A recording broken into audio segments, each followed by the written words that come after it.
안녕하십니까. 백만불 미스터리의 요성입니다.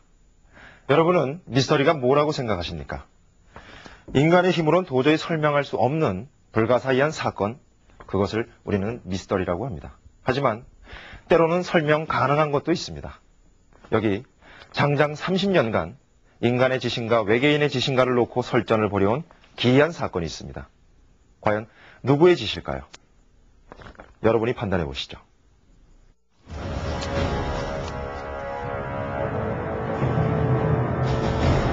어둠이 내리기 시작하면 벌어지는 기괴한 사건들.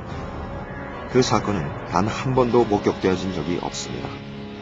분명히 뭔가가 있습니다. 그건 분명히 비정상적인 것입니다. 이 사건이 일어날 때면 나타나는 괴이한 현상들.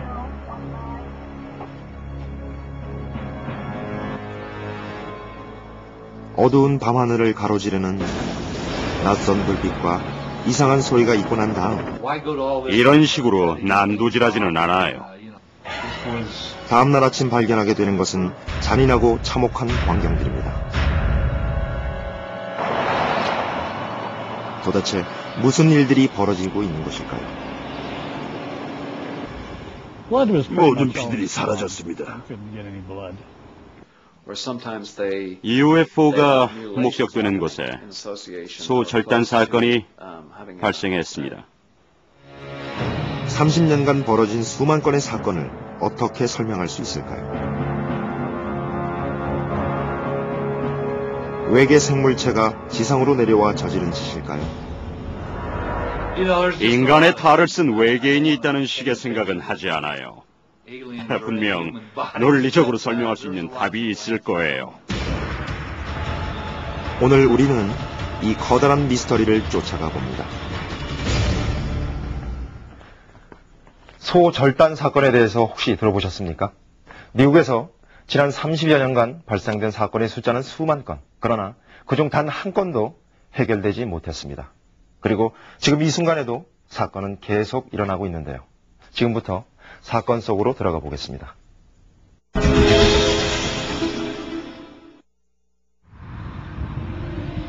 취재팀이 소도시 발파레이소에 들어섰을 때 한적한 이 도시엔 심상치 않은 분위기가 감돌고 있었습니다.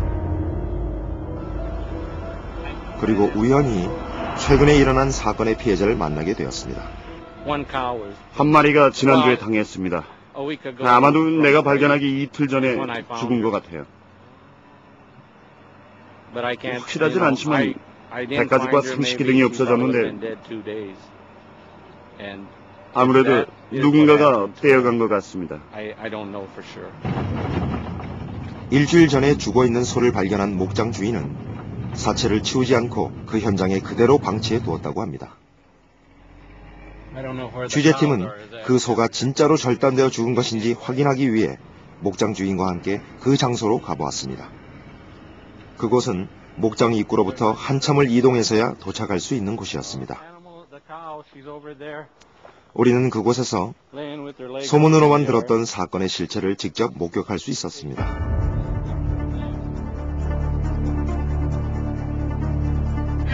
주인은 소를 발견하기 전 이틀 동안 폭우가 쏟아져 나와보지 못했다고 했습니다. 그렇다면 소는 그 이틀 사이에 죽은 것이 분명했습니다. 짐승들이 이런 식으로 하지는 않았을 겁니다. 일주일 전에 발견했을 때 이미 죽어 있었어요. 무언가 예리한 도구로 생식기와 꼬리 등을 절단해 간 것이 분명했습니다. 이런 엄청난 작업에도 불구하고 현장 어디에도 핏자국이나 범인의 발자국, 바퀴자국 등은 발견되지 않았습니다. 그리고 가까이 접근했던 코요테가 죽은 소를 건드린 흔적도 없었습니다. 피도 없어요. 주변에 피가 없죠. 코 주위에만 약간의 피가 있어요. 이게 내가 말해줄 수 있는 전부입니다. 소의 사체에서도 이상한 현상이 일어나고 있었습니다. 죽은 지 열흘이나 지났는데도 악취가 거의 나지 않았습니다. 이미 죽은 지 8 내지 10일은 된 상태일 겁니다. 정말 냄새가 심하지 않아요? 날씨도 더운데 이상해요.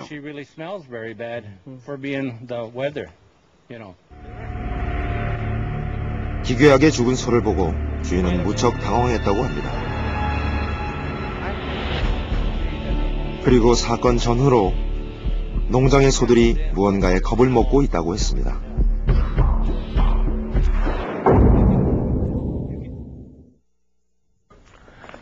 농장 주인은 이 사건이 지역 사람들에게 알려지는 것을 꺼려했습니다.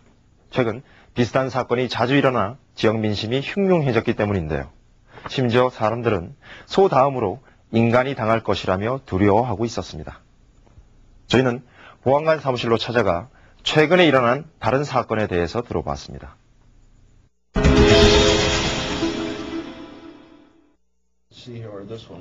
한 달 전에 벌어진 사건 또한 앞의 사건과 비슷한 양상을 보였습니다. 탱탱하게 부어있는 것을 볼 수 있죠. 소가 죽어서 이만큼 부으려면 약 일주일이 지나야 하는데 8시간에서 10시간 만에 이렇게 됐습니다. 전기로 인해 이렇게 됐다고 생각합니다.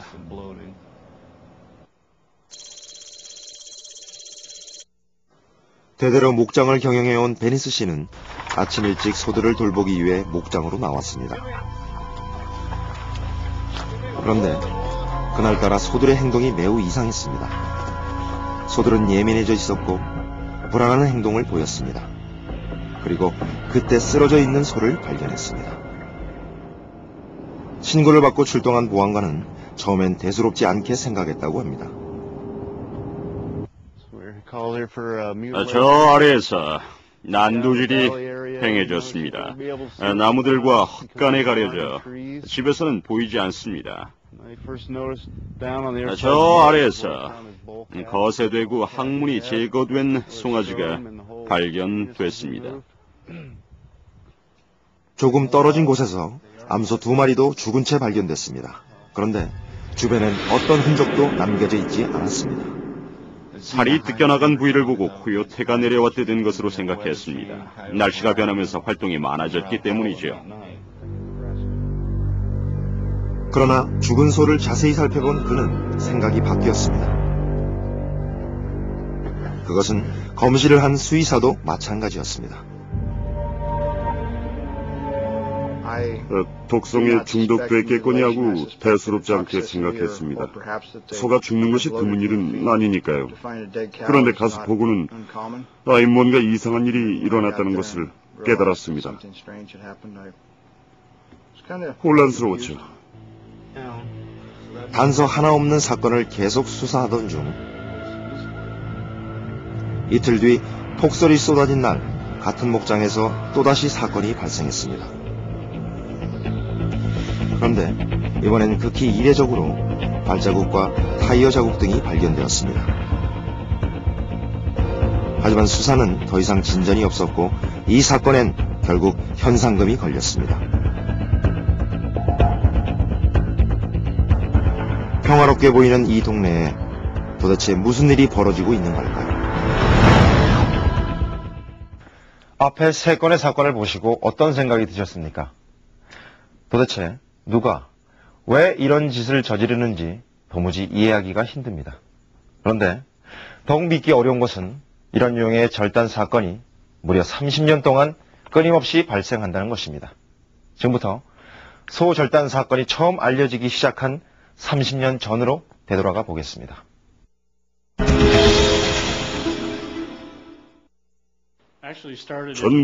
1974년에 서부 그레이트 폴에서 이상한 사건이 발생하기 시작해서 1970년대 중반까지 계속 일어났습니다. 소 절단 사건이 공식적으로 접수된 것은 74년 8월 몬타나 캐스케이디 카운티의 그레이트 폴에서였습니다. 울버튼 씨는 당시 그 지역의 보안관이었습니다. 처음 이 사건은 주목을 받지 못했습니다.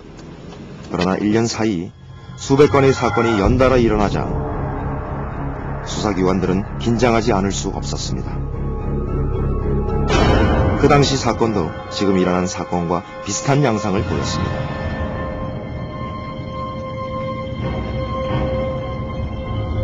그러나 어떤 경우엔 신체 부위가 절단이 된 채 살아있는 소들도 발견되었습니다. 때로는 정말 참혹하게 난도질 당한 경우도 있었습니다.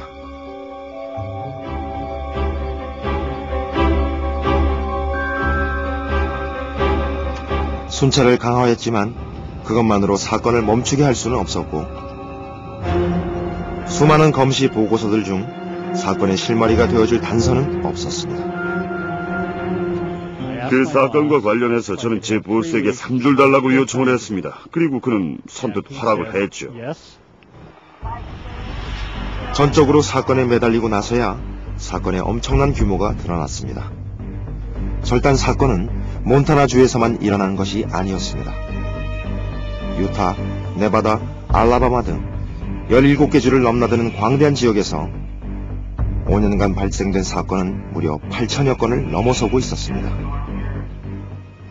사건에 몰두하던 울버튼 씨는 한 가지 신라 같은 단서를 발견하게 됩니다. 그것은 바로 소의 절단 부위에서 찾아낸 특징이었습니다. 절단된 부위를 크게 확대해 본 결과 소절단 사건의 대부분의 경우에서 톱니바퀴 같은 문양이 남겨져 있다는 것을 알았습니다. 울버튼은 이 특징을 쿠키 커터라 불렀습니다.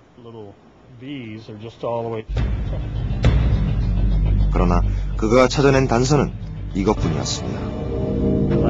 난 범인이 누군지 모르겠어요. 보통 사람들은 그렇게 못하죠. 흔적도 남기지 않아요. 소들이 절단되거나 사라진 곳에서 아무런 흔적도 발견하지 못했습니다. 특히 75년 몬타나 사건의 경우 눈 내린 진흙땅임에도 흔적은 발견되지 않았습니다. 눈 위에서 사건이 발생한 적도 있었는데 사람이 흔적을 남기지 않는다는 것이 이해할 수가 없었습니다. 그리고 사건이 발생하기 전에는 항상 이상한 징후들이 나타났다는 것도 알아냈습니다. 이 일이 일어나기 1, 2주 전에 아주 커다란 굉음이 들렸어요.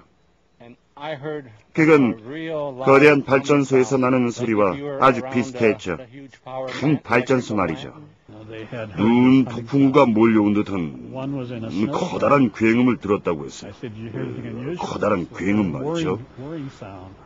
그리고 다음날 소가 죽었다고 합니다. 이뿐만 아니라 정체 모를 헬기나 UFO 그리고 이상한 빛을 목격했다는 증언도 많았습니다. 공통적으로 나타나는 이 이상한 현상들은 소 절단 사건과 어떤 관계가 있는 걸까요?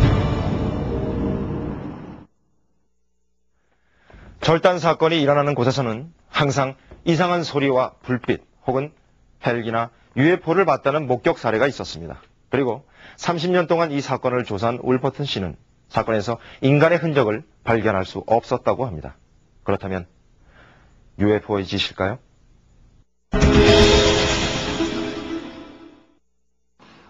어떤 사람은 내게 전화를 해서 정부에서 헬기를 타고 내려와 비밀 작전을 한 거라고 했습니다. 이런 장기들을 주술적인 목적으로 사용하는 종교 또는 사이비단체는 존재하지 않는다고 했습니다. 하지만 그렇다고 사교단체의 존재를 완전히 배제할 수는 없지요. 외계에서 온 생물체일지도 모르죠. 취재팀은 좀 더 확실한 것을 알기 위해 8년간 동물 절단 사건을 연구해온 한 단체를 찾아갔습니다. 그런데 묘하게도 이 단체는 UFO 연구로 세계적인 명성을 얻고 있는 사설과학연구소였습니다. 이 연구소에 소속되어 있는 생물학자 켈레허 박사는 소절단 사건을 전담하며 과학적인 방법으로 조사하고 있습니다. 그는 전국 각지에서 벌어진 소절단 사건을 기록하고 희생된 소의 조직 샘플을 채취해 사건의 실마리를 찾고자 여러 가지 실험을 합니다. 그런데 그의 연구실 벽에 이상한 지도가 붙어 있었습니다. 무슨 지도일까요? 이쪽에 보라색 표식이 보이시죠? 보라색은 소절단 사건을 표시한 것입니다. 빨간색은 UFO 목격 지점을 표시한 겁니다. 여기 오렌지색은 헬리콥터 목격 지점들입니다. 70년대 UFO와 헬기 목격 그리고 소절단 사건이 몬타나를 중심으로 발생되었다는 것을 보여주는 지도입니다. 그리고 세 가지 사건의 방대한 자료를 캘리포니아 대학에 의뢰해 과학적인 통계 처리를 한 결과 몬타나의 그레이트 폴에서 발생한 소절단 사건과 UFO 목격 사례와는 통계적으로 연관 관계가 있다는 것을 발견했습니다. 그러나 그는 소절단 사건이 외계인의 소행이냐는 질문에 대답을 회피했습니다. 그리고 대답 대신 우리에게 사진 한 장을 보여주었습니다. 97년 3월 유타에서 벌어진 이 사건은 드물게 두 사람이 일하고 있는 배낮에 일어났다고 합니다. 흥미로운 사실이 하나 있습니다. 소의 몸이나 및 풀을 위해 피를 한 방울도 흘리지 않았다는 사실입니다. 이것은 매우 이상한 사건입니다. 250m 떨어진 곳에 두 사람이 있었는데 45분 사이에 소가 절단된 사건이죠. 이 소는 주인 부부로부터 250m 떨어진 평지에서 발견되었으며 45분 전까지 이 소가 살아있는 것이 확인되었습니다. 켈레어 박사의 일행은 혹시 피가 모두 땅으로 스며드는 건지 그리고 45분간에 사람이 이런 일을 할 수 있는 건지 상황 재현도 해보았습니다.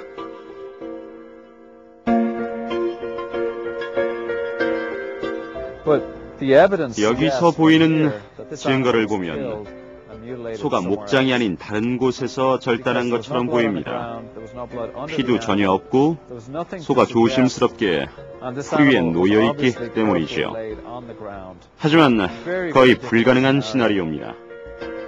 그는 이 사건을 왜 우리에게 알려줬을까요? 그는 우리에게 무엇을 말하고 싶었던 걸까요? 실마리조차 잡히지 않는 미국 최대 범죄 미스터리 소절단 사건. 과연 인간의 짓일까요? 외계인의 짓일까요? 아니면 또 다른 무엇이 있는 걸까요? 다음 주 이 시간에는 소절단 사건의 숨겨진 비밀을 파헤쳐 봅니다.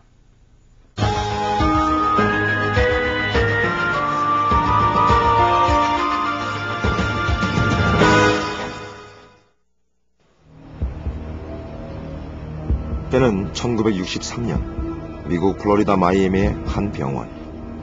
그런데 병원의 주인인 이 여의사에게는 다른 의사들과는 다른 비밀이 하나 있었습니다. 그녀의 놀라운 비밀이 시작되는 곳은 바로 이곳 분만실.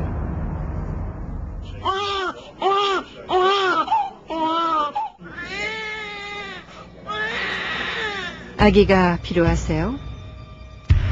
돈은 얼마나 준비되셨죠? 자, 이제 모든 절차가 끝났습니다. 당신은 우리 병원에서 3,600번째로 탄생한 엄마입니다.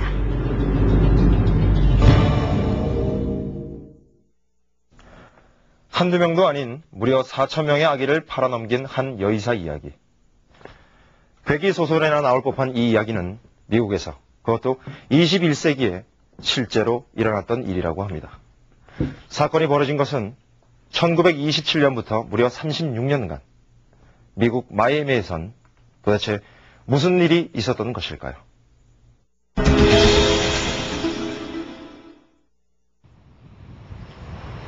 태양과 바다, 그리고 사랑과 낭만이 넘쳐 흐르는 미국 최고의 관광지 플로리다 마이애미.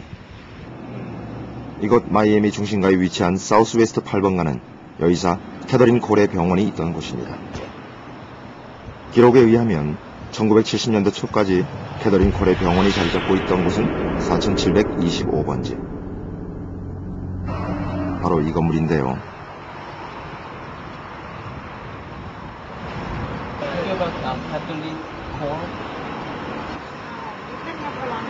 Have you heard about that house? It was out there before, like 30 years ago. I know was here. I was in New York 30 years ago. Have you heard about Dr. Quora? 그러나 같은 자리엔 새로운 건물이 들어선 지 오래.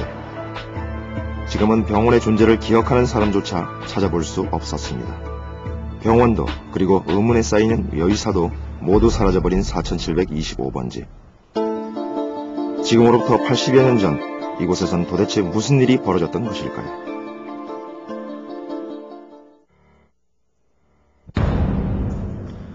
(1920년부터) 51년 동안 마이애미에서 병원을 운영해온 캐더린 콜. 유명한 산부인과 의사였던 그녀의 병원은 언제나 환자들로 북적였는데요. 주로 임산부들의 출산을 도와주던 그녀는 1층 진료실 외에도 병원 위층에 또 하나의 비밀스러운 입원실을 운영하고 있었다고 합니다.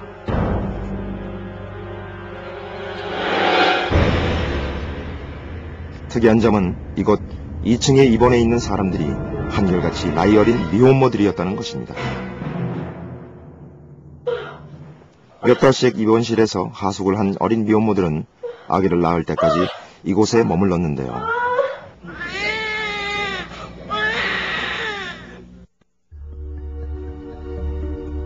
이 미혼모들이 낳은 아기는 태어나자마자 곧장 새로운 부모에게 건네졌습니다. 그리고 그 대가로 캐더린 콜에게 주어진 것은 바로 돈이었습니다.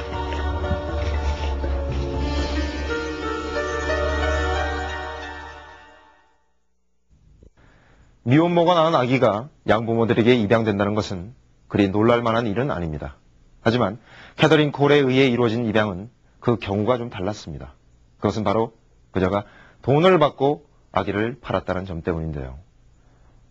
막 태어난 갓난 아기를 사고 파는 엽기적인 행각은 도대체 어떻게 가능했던 것일까요?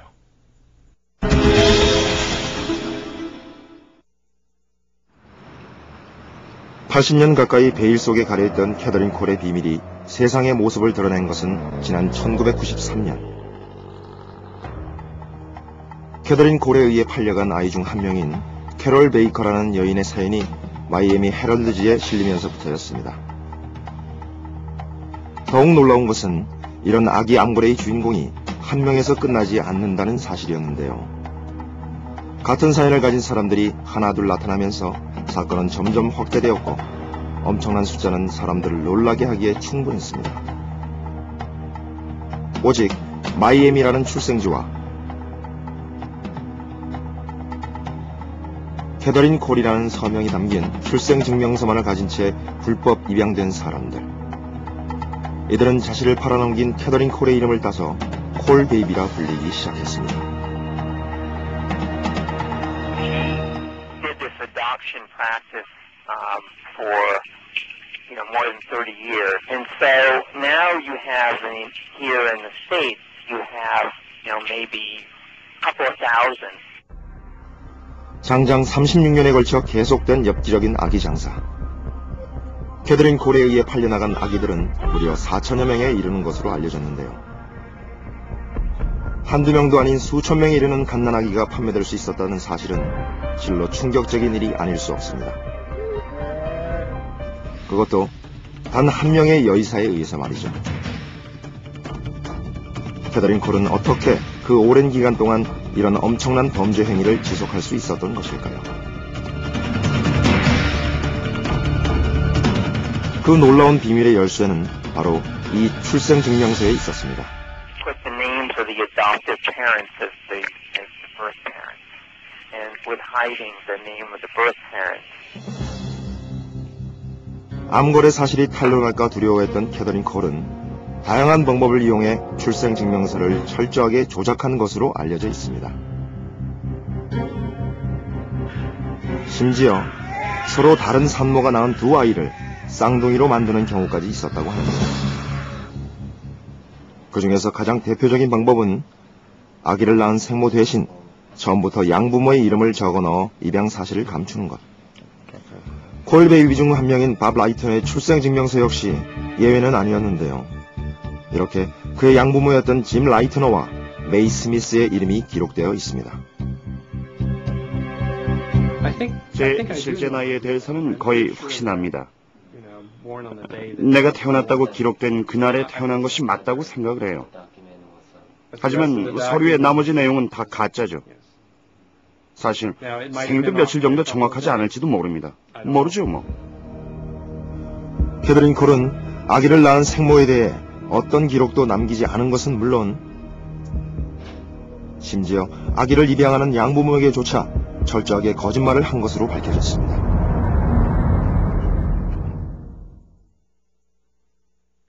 이런 수많은 콜 베이비가 생겨난 것은 1920년대 말부터 1960년대 초였습니다. 그리고 이 시대엔 캐더린 콜뿐만 아니라 다른 산부인과 의사들도 이렇게 아기를 몰래 파는 일을 저질렀다고 합니다. 그런데 미국에서는 이런 불법적인 아기 암거래 시장이 70년대 들어서면서 급격히 줄어들었습니다. 그렇다면 왜 유독 캐더린 콜이 병원을 운영하던 그 시기에 아기 암거래가 활기를 띠었던 것이었을까요?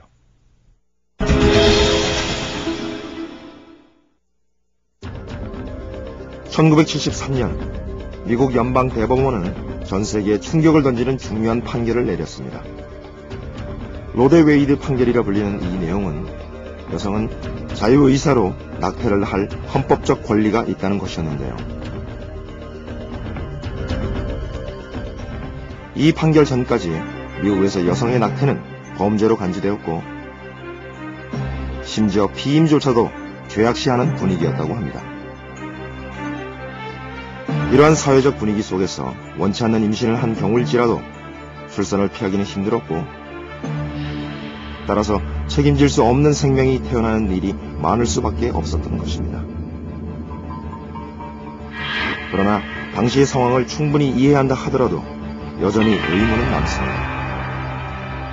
비록 버림받은 아기라 할지라도 당시 엄연히 존재했던 합법적인 입양기관을 통해 새로운 부모를 찾을 수 있는 길은 얼마든지 있었습니다.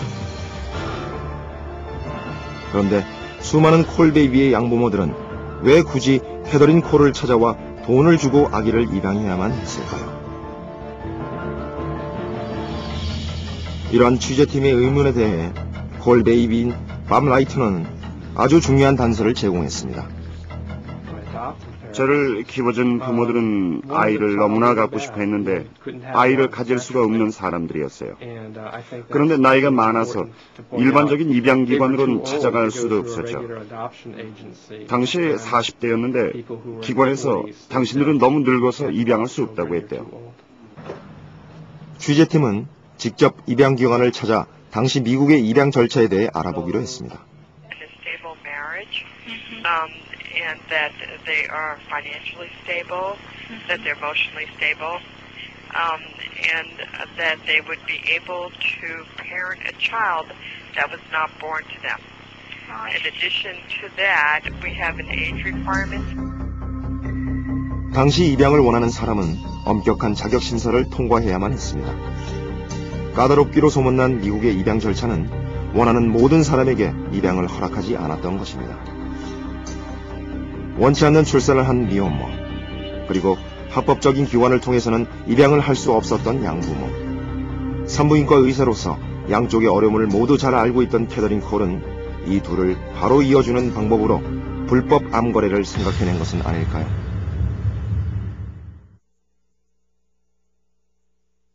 캐더린 콜은 양부모의 능력에 따라 적게는 $5에서 많게는 몇천 달러까지 아기의 가격을 매겼다고 합니다.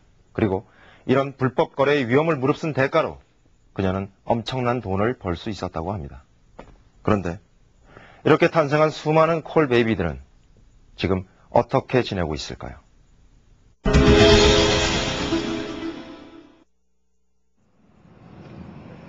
취재팀이 플로리다 게인즈빌에서 만난 콜 베이비 밥 라이트너.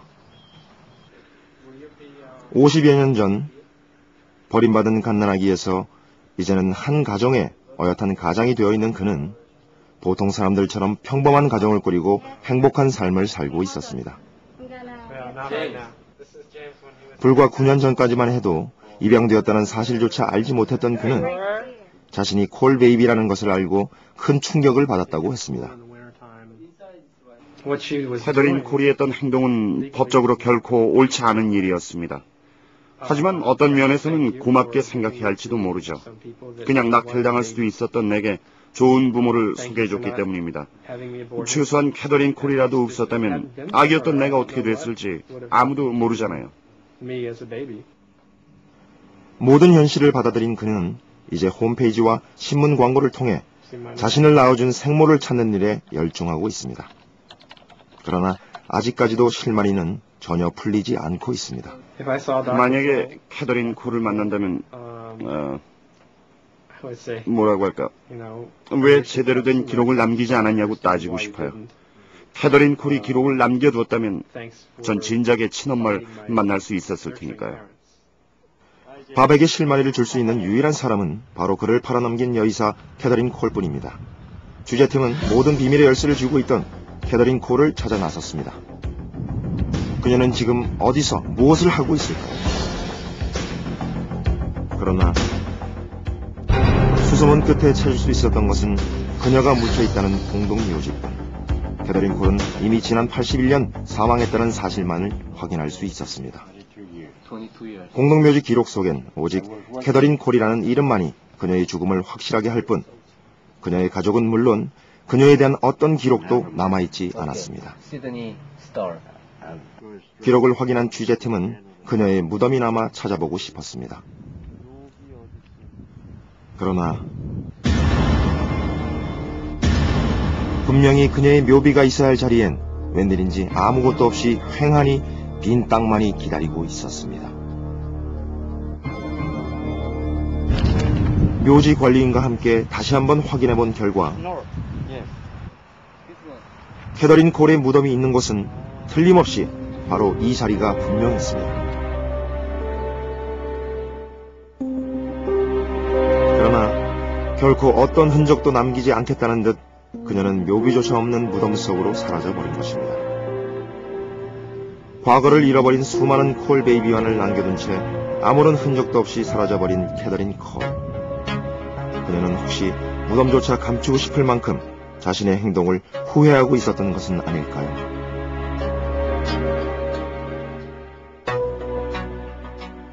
공동묘지의 수많은 무덤들 속에 묘비도 없이 묻혀버린 캐더린 콜. 그리고 그녀의 죽음과 함께 콜 베이비들이 생모를 찾을 수 있는 모든 실마리도 함께 묻혀버리고 말았습니다. 생모를 찾고 싶어하는 콜 베이비들의 소망은 이제 영원히 이루어질 수 없는 것일까요?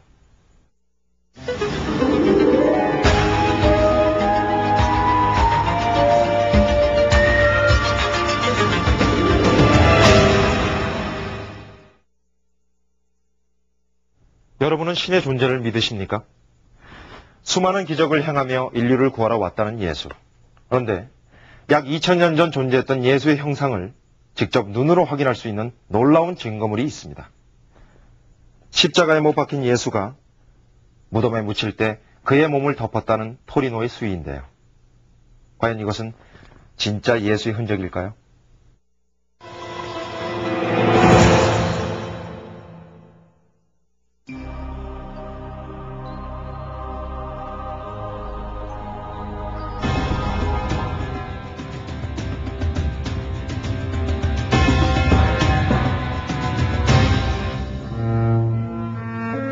이탈리아의 작은 도시 토리노. 이곳이 전 세계적으로 유명해진 것은 이 성요한 성당 때문입니다. 성당을 찾은 사람은 지금까지 400만 명. 모두 이 한 장의 천을 직접 보기 위해서입니다. 길이 4.3m, 폭 1m가량인 기다란 이 천에 바로 예수의 형상이 새겨져 있다는 것입니다. 아, 너무나 감동받았어요. 예수께서 죽음을 맞이하신 때가 떠올라서 너무나 슬퍼요. 이것을 보니까 정말 뜨거운 감정이 솟구쳐 오릅니다. 그런데 정말 이 천 위에 사람의 형상이 있는 것일까요? 놀랍게도 희미하긴 하지만 분명 천 위엔 포개진 두 손과 사람의 얼굴이 보입니다. 그런데 이 수위가 전 세계적으로 뜨거운 논쟁거리가 된 것은 아주 우연이었습니다.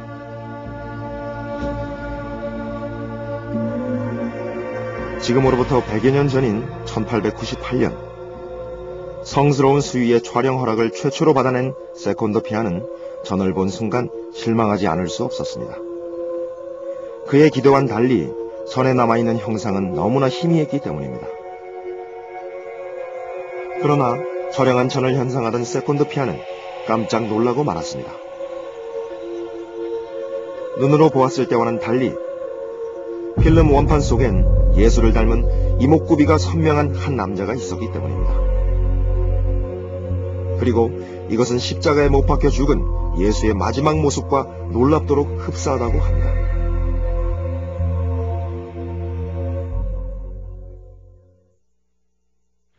예수가 십자가에 못 박혀 죽은 것은 서기 33년, 그리고 토리노의 수위가 세상에 알려진 것은 그로부터 약 2000년 뒤인 1898년이었습니다.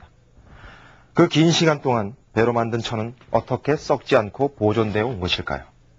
또 예루살렘에 있던 수위는 어떻게 이탈리아의 작은 마을 토리노까지 오게 되는 것일까요?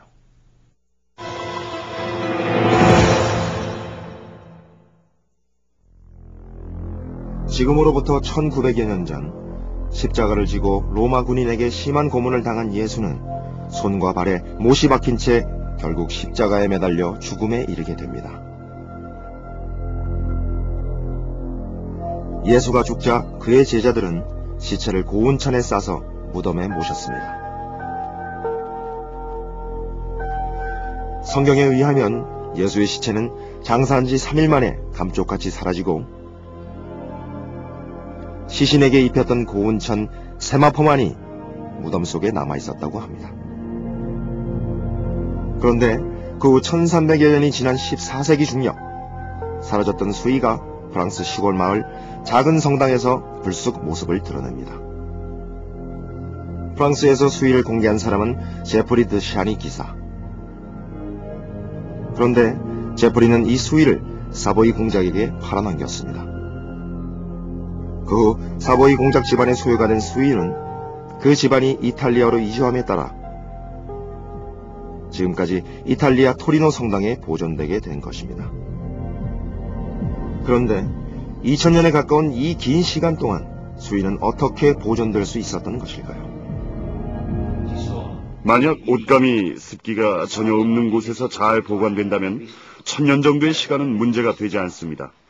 하지만 어떻게 그 오랜 세월 동안 예수의 형상이 천 위에 지워지지 않고 남아있었는지 정말 신기한 일입니다. 토리노의 수위가 세상에 알려졌을 때 많은 사람들은 예수 부활의 증거라며 기쁨을 감추지 못했습니다. 자신의 몸을 감쌌던 천에 형상을 남긴 예수. 과연 이것은 예수가 행한 또 하나의 기적일까요?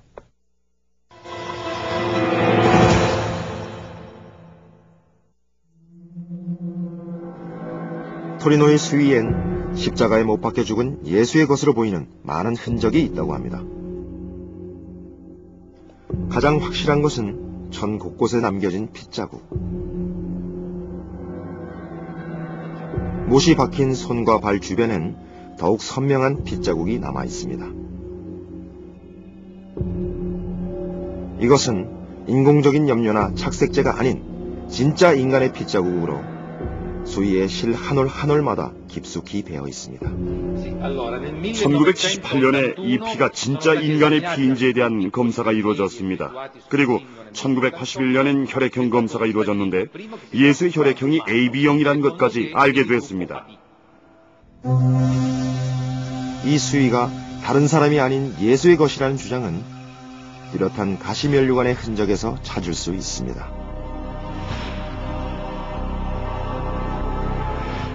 로마 시대 당시에 가시면류관을 쓴 유일한 사람은 예수였습니다. 이 머리에 가시면류관을 씌우는 것은 정말 예외적인 일이었죠. 예수의 형상이 그대로 찍혀 있다는 토리노의 수위. 하지만 일반 사람들에겐 선뜻 믿기지 않는 내용입니다. 사람의 몸에 천이 덮여 있었다고 해서 형상이 찍히는 것은 아니지 않습니까? 그런데 어떻게 이 천에 예수의 모습이 찍혔다는 건지 잘 모르겠네요. 토리노의 수위는 예수가 죽은 다음 앞뒤로 시체를 감싼 배로 만든 천인데요. 몸을 감쌌다고 해서 그 천에 인체의 형상이 그대로 찍히는 것이 가능한 일일까요? 1800년대 과학자들은 이것이 가능한 일인지 증명해 보기 위해 실제 사람을 놓고 똑같은 상황을 재현해 봤습니다. 학자들은 지난 수십 년간 이 토리노의 수위와 비슷하게라도 만들어 보기 위해서 아주 다양한 실험을 해봤습니다. 십자가에 매달린 예수와 똑같은 상황을 만들기 위해 실험 대상은 피와 땀으로 범벅된 시체로 정했습니다. 또 실험의 오차를 줄이기 위해 과학적인 방법을 다각적으로 동원했습니다.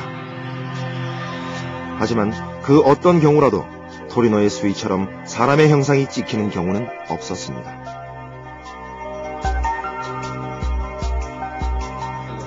수위에 남겨진 형상은 인간의 힘으로는 도저히 만들 수 없는 것이었습니다.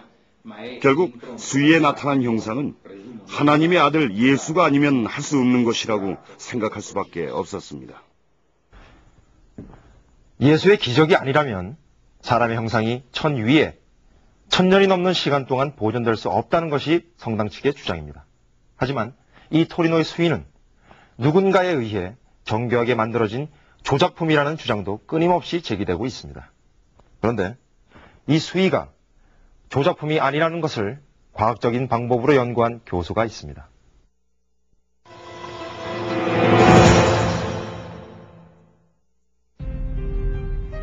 우리에게 알려진 수많은 예수의 그림들. 그런데 수위 속에 나타난 이 얼굴도 누군가에 의해 그려진 것은 아닐까요? 우리는 이런 의혹을 과학적으로 규명해낸 웸거 박사를 만나봤습니다. 이 수위는 누군가가 만든 그림이 아닙니다. 그 어떤 예술 기법도 사용하지 않았어요. 인위적인 방법을 통해선 이와 같은 것을 절대 만들어낼 수 없습니다. 해부학과 방사선학이 전공 분야인 그가 수위의 비밀을 풀기 위해 채택한 방식은 이미지 중첩 기법이란 것입니다. 이미지 중첩 기법이란 필터를 이용해 서로 다른 물체를 겹치게 만든 다음 정확하게 비교해보는 방식입니다. 이것은 실제 사람의 머리 두개골 엑스레이입니다. 그리고 이것은 수위에 나타나 있는 얼굴 부분 형상이죠. 그런데 이 두 가지를 겹쳐보면 놀랄 만큼 정확하게 일치합니다. 웸거 박사는 이것이 토리노의 수위가 그림이 아니라는 결정적인 증거라고 말합니다. 수위의 형상이 그림이 아니라는 또 다른 증거는 바로 손입니다. 수백 개의 작은 뼈로 이루어진 손. 그런데 수위 속의 손은 이 정교한 인체의 골격과 매우 정확하게 일치합니다. 수위엔 우리가 몰랐던 더욱 놀랄 만한 것들이 들어있습니다. 평생 이 수위를 연구한 제가 이 모든 것을 설명할 수가 있습니다. 그런데 한편에선 이 토리노의 수위가 가짜라는 것을 과학적인 실험을 통해 증명해냈다고 합니다. 과연 토리노의 수위는 진짜일까요? 가짜일까요?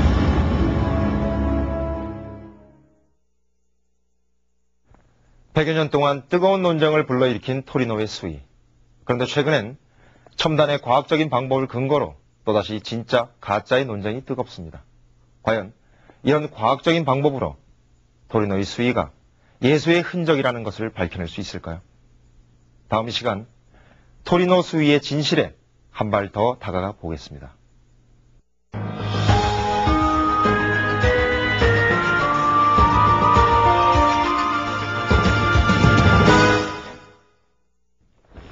우리는 때때로 도저히 이해할 수 없는 일들을 겪기도 합니다.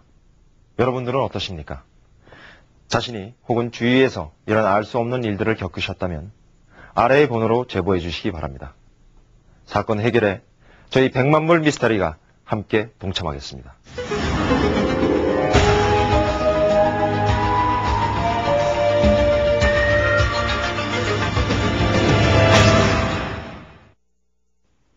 프로그램에 협조해주신 분들께 하나로만 하세요에서 귀금속 상품권을, 동대문 에리어6 수입 명품관에서 국민관광 상품권을 드립니다.